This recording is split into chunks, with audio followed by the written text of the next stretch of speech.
Today I'm going to be doing a 24-hour readathon, but it's going to be a little different. I'm going to set a timer on my phone, a stopwatch, and I'm only going to have it running when I'm reading. So sleep doesn't count, showering doesn't count, running doesn't count, eating doesn't count, etc. unless I'm reading while doing any of those activities. So I want to see how much I can read, actually focused reading for 24 hours. Because last time I did a 24-hour readathon, I didn't actually read for that long. I didn't read a lot of pages, and I compared myself to a lot of other people that read like thousands of pages, and I read less than 500, I think. So I want to redeem myself by actually giving myself 24 hours to read. But I'll catch up with you when I've read for a few hours.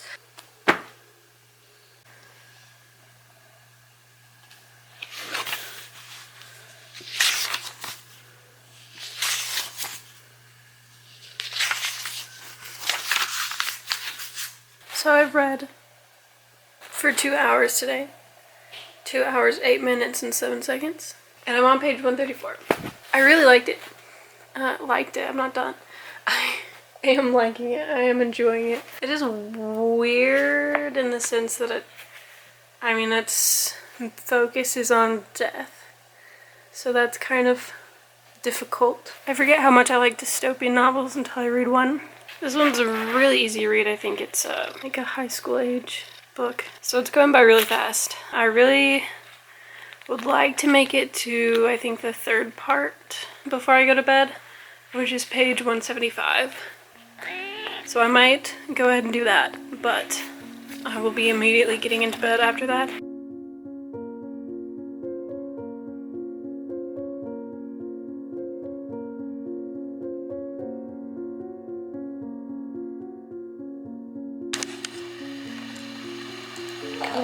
Kill.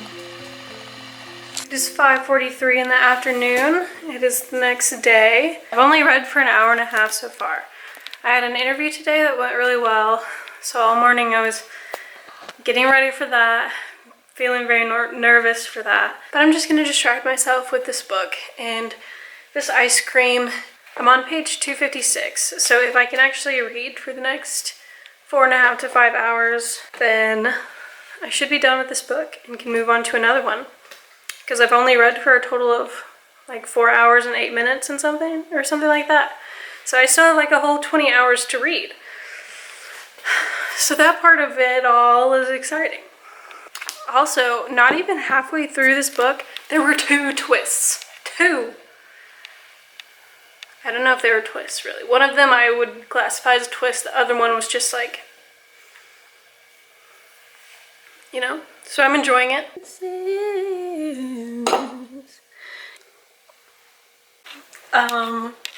Holy shit, that was good. Wow.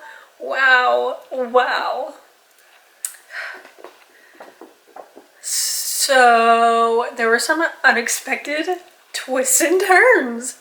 There was one that I completely guessed. And then like the other 3, I did not at all. And I loved the way that this book ended. I don't want to say too much, but I really like it when the good prevails. I love that. I feel like so many books these days are the evil wins in a really big way. That did not happen in this book, and I really appreciate that. However, there are 2 more books. If I had them, I would start reading them immediately, but I do not.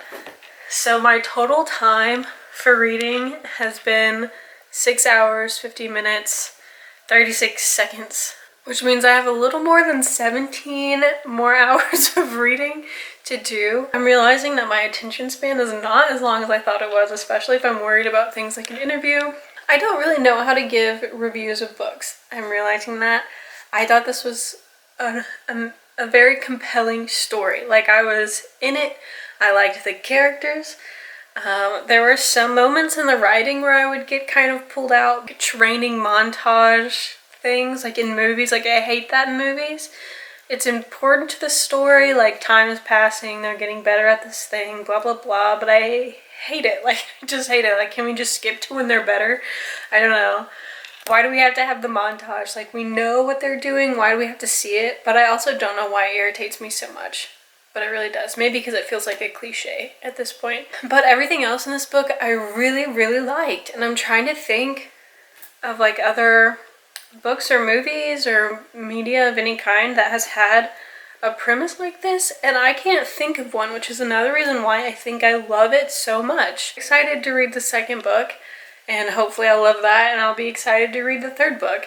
I had only heard one other person talk about this book, other than the person that recommended it to me, McLean. I've only heard one other person and him talk to me about this book, and they didn't like it. Like, they just didn't want to continue. And I do agree that you could just stop here. Well, if you don't read the last 2 pages, you could just stop here. I'm excited to continue. And I think I called it a dystopian novel before. It's really a utopian novel because the world that they're in is, it's not broken down. You know, it's more perfect. And also, like the little sprinklings of romance. I really like that. I thought it was nice. McLean is gonna be in town tomorrow night, and he will have book 2 and 3 for me so I can read them. I am gonna start another book probably tonight. I think I'm gonna do the Atlas 6. I've heard some good things about it. I have it on my Kindle, so I think I'm gonna start reading that.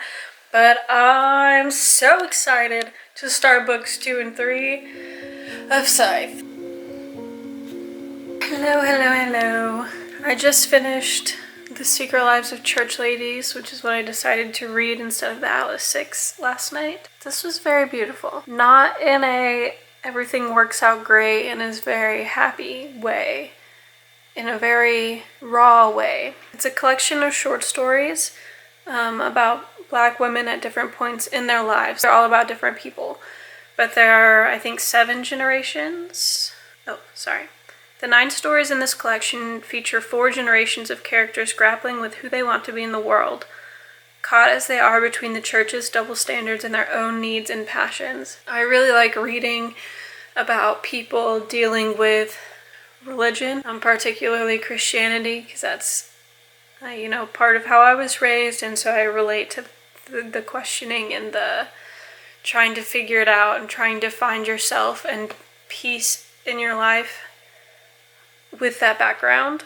And it was just beautiful, and some stories made me cry. The last one, I just finished reading it, so I'm kind of like trying not to cry. It was beautiful, but heavy, like beautiful in a heavy way. Just when I keep touching it, I don't want to put it away.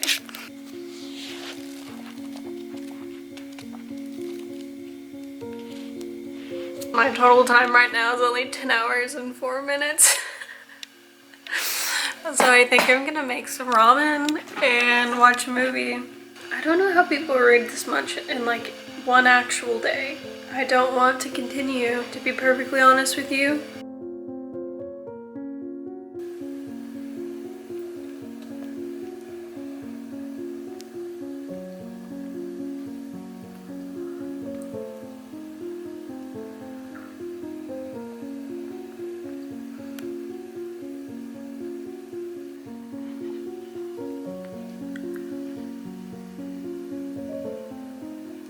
So I finished my 24-hour reading thing. I think technically I have like an hour left or something.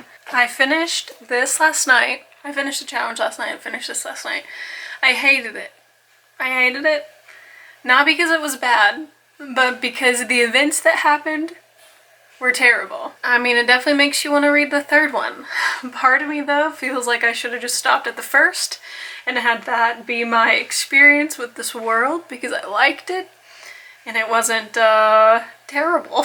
But that's unfortunately not how stories go. That's often not how life goes. So this was, I guess, a necessary evil, and I'm looking forward to reading the third book and hopefully having a good experience, a better experience, maybe better events, happier events. I really want to figure out what happens now. I read Scythe, which is 435 pages. I read The Secret Lives of Church Ladies, which was 175 pages. And my favorites of these were Snowfall. I cried at the end of Snowfall, and How to Make Love to a Physicist, and those two are right next to each other, and they were super good. All of these were super good, but those were the two that I liked the most. And then I started to read the Atlas 6, and I read 40 pages of it, and really was not vibing with the story at all. 40 pages had gone by, nothing was really happening, and I was like, can we get on with it, please? And thank you. I don't need 40 pages of the same guy doing the same mysterious thing. I really just don't want or need that in my life. And then, and why bother? It's in my stack. I read 150 pages of Why Bother? And then I read The Thunderhead, which was 504 pages. So in total, I read 1,304 pages in this 24-hour reading thing with like an hour and a half left over.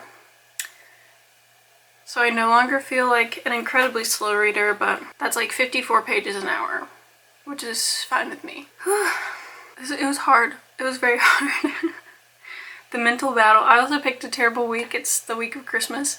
So I picked a terrible time to do this, and I got very stressed out. There were a few days in between that I didn't do it because I was so stressed out about it, but I did it. I finished it. I'm not going to tell you what those days were. I'm not going to tell you what today is. I'm not going to tell you on what day I started this. I did it. I did the challenge. I read for 24 hours of intensive reading. 54 pages an hour. That's what I read, apparently. That's my reading speed. Which I don't think is fast. It's not fast, but I don't know that it's absolutely slow. Okay, so it's about average. 40 to 50 pages an hour is about average, so average reading speed. I'm fine with that. Thank you. I'm gonna end this and pack to go home.